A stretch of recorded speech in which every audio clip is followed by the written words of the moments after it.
Bonjour à tous, bienvenue à cette nouvelle séance de TD d'algèbre. Aujourd'hui, nous allons commencer la deuxième série d'algèbre.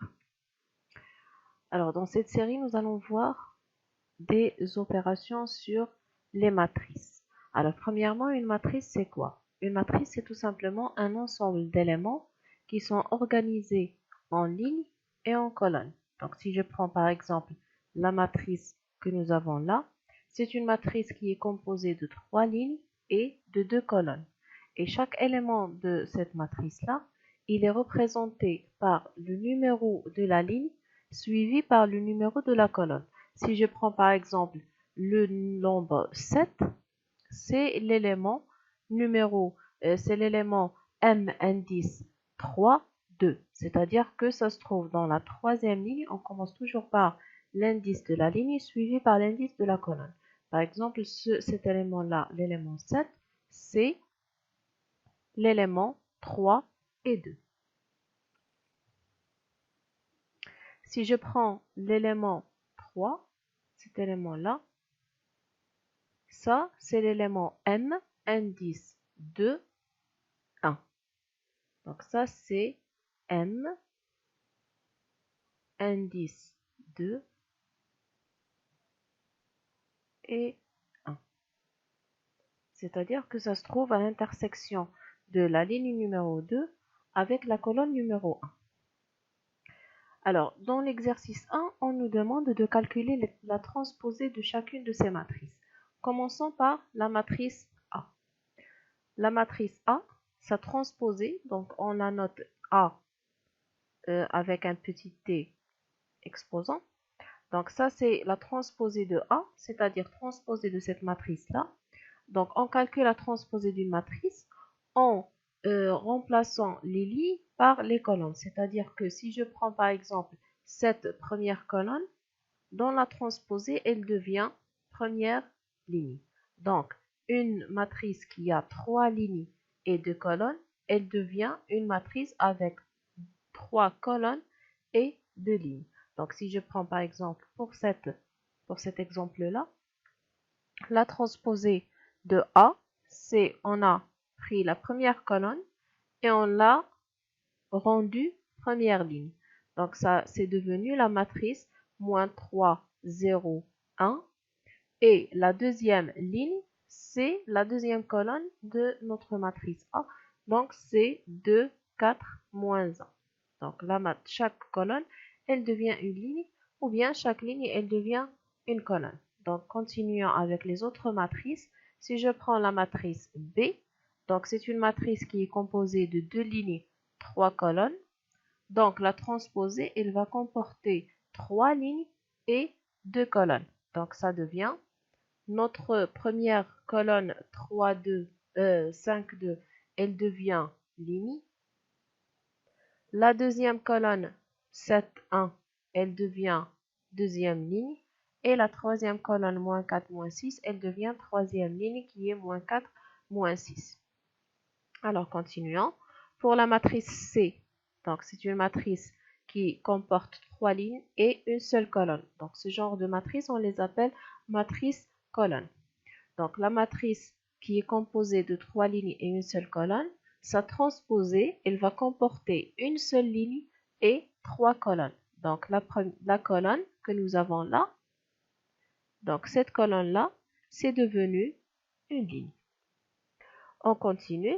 La transposée de D, donc D c'est une matrice carrée. Donc lorsqu'on a le même nombre de lignes, c'est le nombre de colonnes, on appelle ça une matrice carrée. Donc ça, c'est une matrice carrée d'ordre 3, c'est-à-dire elle comporte 3 lignes et 3 colonnes. Donc la transposée, bien sûr, c'est le même principe. Chaque colonne de D, elle devient une ligne dans le transposé de D. Donc la première colonne 2, moins 6, 5, elle a pris la position de la première ligne 2, moins 6 et 5, et ainsi de suite. Donc cette matrice, entre parenthèses, cette matrice D, on remarque que les éléments qui se trouvent, donc ça, les éléments qui se trouvent sur cette ligne-là, on l'appelle la diagonale. Donc ça, ce sont les éléments de la diagonale. D, c'est une matrice triangulaire inférieur, c'est-à-dire que les éléments qui se trouvent en bas de la diagonale sont non nuls et les éléments qui se trouvent au-dessus de la diagonale sont tous des éléments nuls. C'est-à-dire que notre matrice, c'est comme si elle prend une forme de triangle. On appelle ça une matrice triangulaire inférieure. Et bien sûr, puisque c'est une matrice triangulaire inférieure, sa transposée, elle devient matrice triangulaire supérieure. Donc, continuons. La matrice E. Donc là, vous remarquez que la matrice E, c'est une matrice triangulaire supérieure parce que les éléments qui se trouvent en bas de la diagonale sont tous des éléments qui sont nuls. Donc ça, c'est une matrice triangulaire supérieure. Bien sûr, sa transposée, ça sera une matrice triangulaire inférieure. Donc c'est le même procédé. Si on veut la transposer de E, la première colonne 2, 2, 0, 0, elle devient ligne 2, 0, 0. Deuxième colonne 7, moins 1, 0, elle devient la ligne 7, moins 1, 0. Et troisième colonne 3, 9, 5, elle devient troisième ligne qui est égale à 3, 9 et 5. Exercice 2. Déterminer les valeurs des constantes pour que A soit symétrique et que B soit antisymétrique. Alors, qu'est-ce que ça veut dire d'abord? Une matrice qui est symétrique et une matrice qui est antisymétrique. Donc, on a soit M, une matrice quelconque. M, elle est dite symétrique si la transposée de M, c'est égal à M. Et elle est dite antisymétrique si la transposée de M, c'est égal à moins M. Alors maintenant, nous allons essayer de déterminer les valeurs de A, B et C de telle sorte que A soit une matrice symétrique. C'est-à-dire que les éléments qui se trouvent en haut, au-dessus de la diagonale, coïncident avec les éléments qui se trouvent en bas de la diagonale. Alors, si on suppose que A est symétrique, ça veut dire que sa transposée égale à elle-même. C'est-à-dire A transposée de A, c'est égal à A. Donc, calculons la transposée de A. Alors, transposée de A, donc là, on a remplacé la matrice A par sa valeur. Donc, ça veut dire que la transposée de cette matrice, c'est égal à la même matrice. Donc, la transposée de cette matrice, qu'est-ce qu'elle devient? Donc, d'après ce qu'on a vu dans l'exercice précédent, la transposée, c'est lorsque les lignes deviennent des colonnes. C'est-à-dire que la transposée de cette matrice, ça sera la matrice 2, 7, B. Donc, la première ligne qui est égale à 2, 7, B, ça va devenir la colonne 2, 7, B. Deuxième colonne, c'est A, moins 1, 9. Et troisième colonne, bien sûr, c'est 5, C et 5. Donc, ça, c'est la transposée de A, égale à la matrice A. Donc, normalement, lorsque nous avons une matrice qui est égale à une autre matrice, ça veut dire que chaque élément, il est égal à l'élément qui se trouve dans la même position dans la deuxième matrice. C'est-à-dire que à partir de cette égalité-là, nous aurons chaque élément égal à l'élément qui se trouve dans la même position. C'est-à-dire que nous allons se retrouver avec un grand système qui sera sous la forme donc 2 égale à 2, c'est normal. On a le A qui est égal à 7, 5 qui est égal à B, 7 qui est égal à A, moins 1 égale à moins 1, C égale à 9.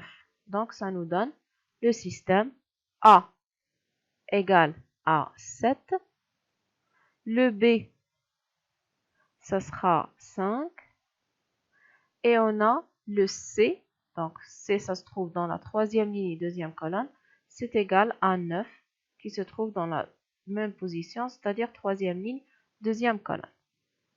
Alors, passons maintenant à la matrice B. Dans l'énoncé, on a dit que B, elle est antisymétrique, c'est-à-dire que la transposée de B est égale à moins B. Remplaçons B par sa valeur, ça nous donne la transposée de cette matrice qui est égale à B, c'est égal à moins fois la matrice B. Donc, commençons d'abord par calculer la transposée de cette matrice. Donc, c'est le même principe, on a les colonnes qui deviennent des lignes. Donc, on a la colonne AVE2, elle devient la ligne AVE2 et ainsi de suite. égale à moins la matrice. Donc, pour les matrices, lorsqu'on multiplie une matrice par un nombre, il faut multiplier tous les éléments de cette matrice par ce nombre-là. C'est-à-dire que là, si on a multiplié la matrice par moins 1, c'est-à-dire que chaque élément, il sera multiplié par moins 1, ce qui va nous donner cette matrice-là.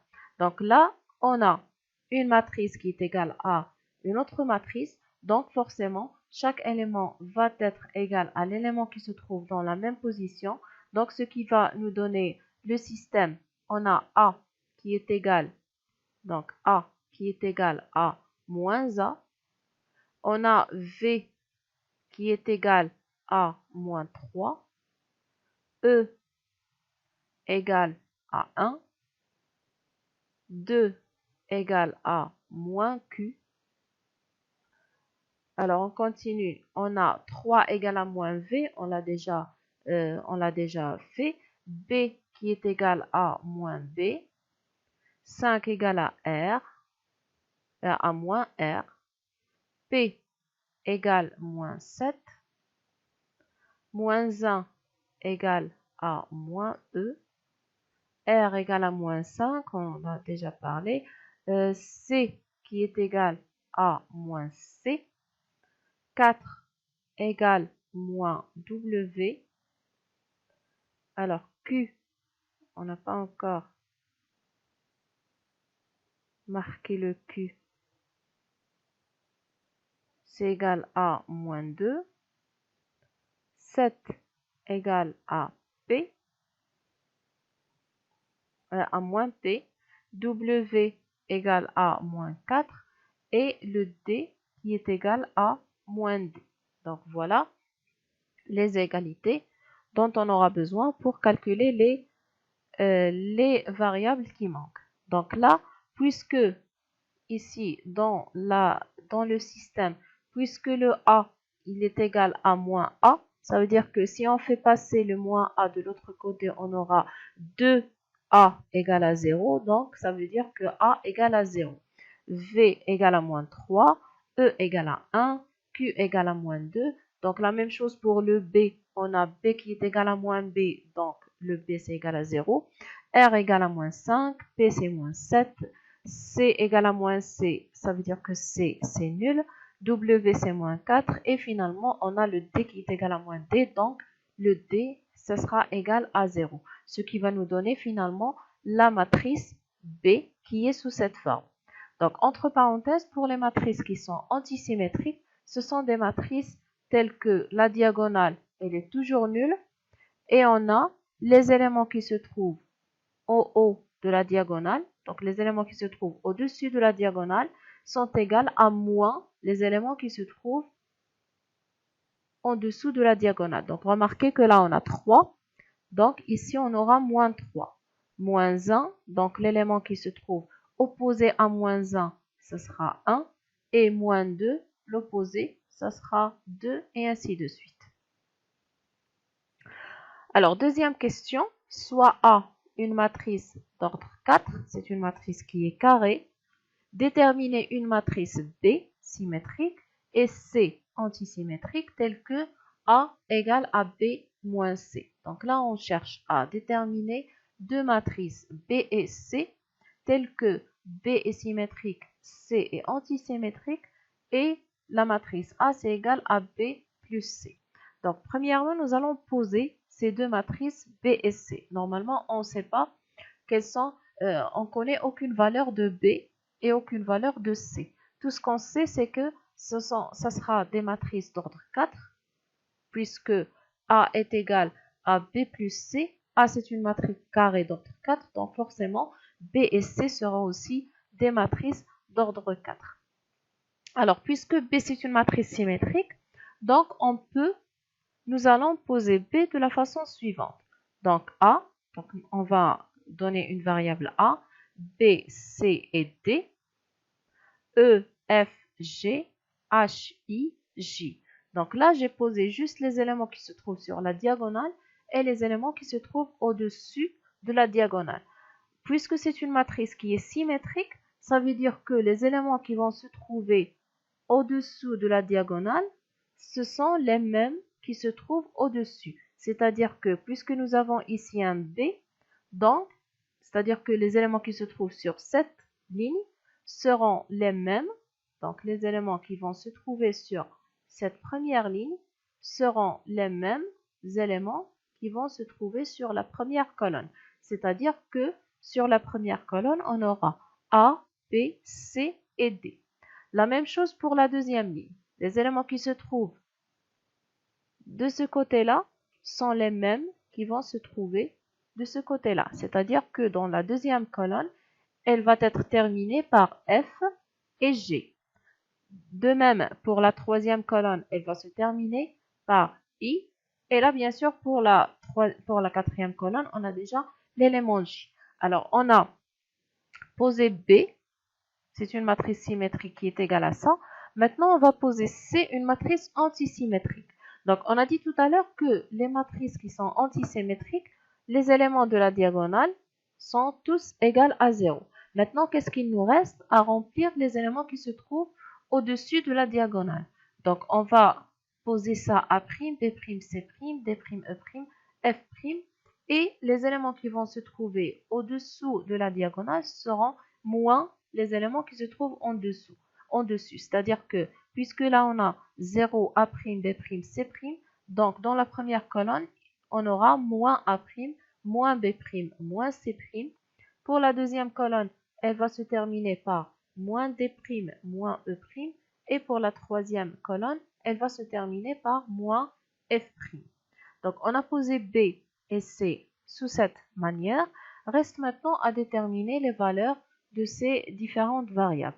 Alors, qu'est-ce qu'on sait? On sait que A, c'est égal à B plus C. Donc, remplaçons chacune de ces matrices par leur valeur. Donc, on a le A qui est égal à, voilà la matrice A, la matrice B et la matrice C.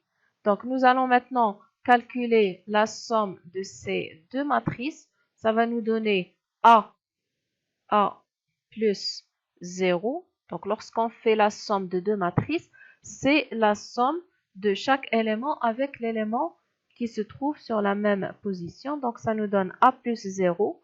Pour ce deuxième élément, on aura B plus A'. Troisième, on aura C plus B'. Quatrième, D plus C'. Et ainsi de suite. Donc, ce qui va nous donner la matrice qui est égale à cette matrice.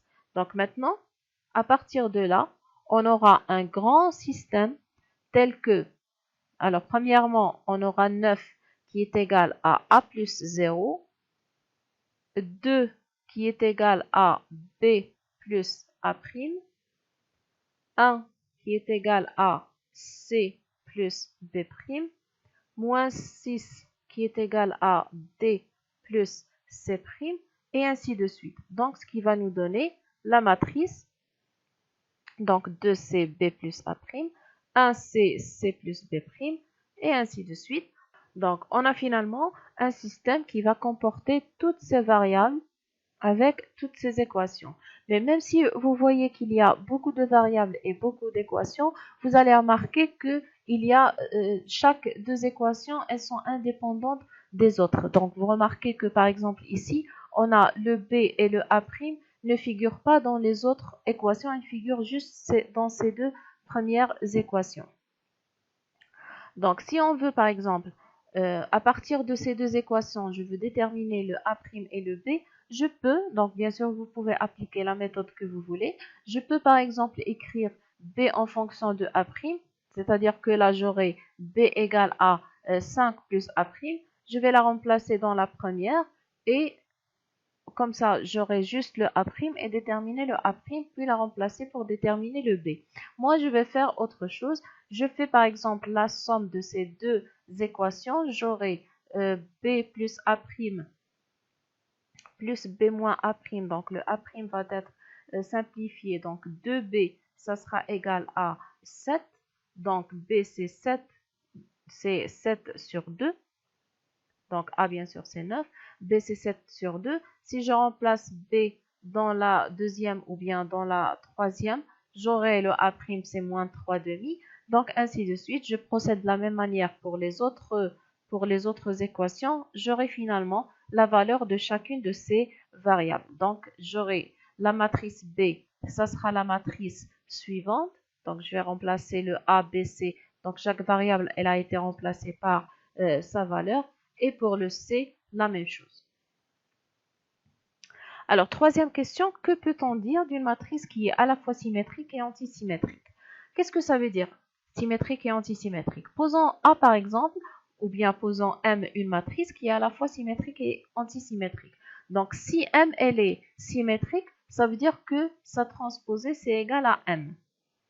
Et si M, elle est antisymétrique, ça veut dire que la transposée de M, c'est égal à moins M. Donc d'après ces deux équations, ça veut dire que M, c'est égal à moins M. Donc, si M, elle est égale à moins M, je peux passer le moins M de ce côté-là. Donc, les opérations de plus et de moins pour les matrices, c'est la même chose que ce qu'on fait pour les réels. Donc, je vais passer le moins M de ce côté. J'aurai 2M qui est égal à 0. Donc, la matrice M, elle est égale à 0. Donc, qu'est-ce que ça veut dire ça? Ça veut dire que les matrices qui sont à la fois symétriques et antisymétriques, ce sont les matrices qui sont nulles. Une matrice, elle est dite nulle si tous ses éléments sont égaux à 0. Alors, passons maintenant au troisième exercice. Soit les matrices A égale à moins 3, 0, 1, 2, 4, moins 1 et B c'est 1, 0, 1, 2, 1, 1. Alors, premièrement, trouver une matrice C telle que A moins 2B moins C est égal à 0. Donc, si on a A moins 2B moins C égale à 0, nous on cherche la matrice C. Donc, nous allons faire passer les termes qui ne contiennent pas le C, je vais les faire passer de l'autre côté. Donc, j'aurai C qui est égal à moins A plus 2B. Donc, je remplace la matrice A par sa valeur et la matrice B par sa valeur. Et après, on procède à la somme. Donc, comme je vous ai dit tout à l'heure, lorsqu'on fait la somme de deux matrices, ça sera, on va faire la somme de chaque élément de la première matrice avec l'élément qui se trouve dans la même position dans la deuxième matrice. Donc, premièrement, je vais multiplier par moins 1 tous les éléments de C. Je vais multiplier tous les éléments de A et je vais multiplier par 2 tous les éléments de B. Donc, ça nous donne cette matrice plus la deuxième, ce qui va donner finalement 3 plus 2, c'est 5, moins 2 plus 4, c'est 2, 0 plus 0, c'est 0, et ainsi de suite. De la même façon, nous allons déterminer la matrice D dans la deuxième question. Donc, on a A plus B plus C moins 4D, c'est 0. Donc, je vais faire passer ces éléments-là de l'autre côté. J'aurai 4D, c'est égal à A plus B plus C. Donc, je vais remplacer. Donc là, puisqu'on cherche le D, ça veut dire que D, c'est 1 sur 4. La somme de A, B et C, remplaçant A, B et C par leur valeur. Après avoir fait la somme de ces trois matrices, on aura finalement D qui est égal à 1 sur 4, 3, 0, 3, 6, 3, 3. Donc, on peut garder le résultat sous cette forme, comme on peut continuer et diviser tous les éléments par 4. Donc, nous, on va garder cette matrice sous cette forme-là. Donc, avec ça, nous avons terminé cette séance. Donc, vous avez vu que la somme et la soustraction pour les matrices, elles se passent de la même façon qu'on a vu pour les vecteurs, mais en ce qui concerne le produit, donc ça sera autre chose. Donc, ça fera l'objet de l'exercice qui va suivre. Donc, à la prochaine.